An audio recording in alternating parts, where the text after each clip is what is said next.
జై Hind all of you. చూస్తున్నారు అది రా మెటీరియల్ అనమాట. ఇది మనం పిల్లెట్స్ తయారు చేసే రా మెటీరియల్. తెలుసుగా మనం ఎయిర్ గన్లో 0.17 క్యాలిబర్ ఆడే పిల్లెట్స్ ఉన్నాయా అవి తయారు చేసే రా మెటీరియల్ అనమాట. ఇది మీకు చూపిస్తాయి ఇప్పుడు. సో మనం మ్యానుఫ్యాక్చరింగ్ చేస్తున్నాం అనమాట పిల్లెట్స్ని. తర్వాత అది కూడా వీడియో చేసినాక ఫుల్ వీడియో పెడతాం మీకోసం. చూస్తున్నారు అది మెటల్ అనమాట. ఇది ఫ్లెక్సిబిలిటీ ఉంటుంది అనమాట. సో 0.17 క్యాలిబరు పిల్లెట్స్ చేసే రా మెటీరియల్ అనమాట ఇది. సో ఎట్లా అంటే అట్లా ఫ్లెక్సిబిలిటీ ఉంటుంది. దీన్ని తెలుగులో మనం సీసం అంటారు అనమాట. సో ఇట్లున్న రా మెటీరియల్ని ఫైనల్గా దగ్గర కొంచెం మనం తయారు చేస్తే ఇలా అవుతుంది అనమాట. పిల్లెట్స్ ఇలా అవుతున్న పిల్లెట్స్ లెక్క. సో ఇది కూడా మెటీరియల్ కాకపోతే దీన్ని ఎక్కువ స్ట్రాంగ్గా ప్రెస్ చేయడం వల్ల సో చూడండి ఇది కూడా ఇట్లా ప్రెస్ చేస్తే అయిపోతుంది అనమాట. చూడండి చూసారా. సో ఇది కూడా అనమాట ఇలా ఫ్లెక్సిబిలిటీ ఉన్న మెటీరియల్ అనమాట. ఇది ఇలా ప్రెస్ చేస్తే ఇంక ఇలా ఇది కూడా ప్రెస్ అయిపోతుంది అనమాట.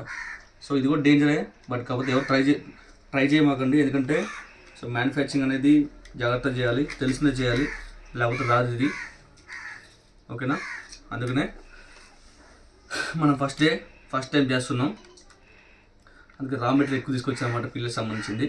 సో మరిన్ని వీడియోస్ కోసం మన ఛానల్ని సబ్స్క్రైబ్ చేయండి, లైక్ చేయండి, షేర్ చేయండి, సపోర్ట్ చేయండి. జై హింద్, జై జవాన్, జై కిసాన్.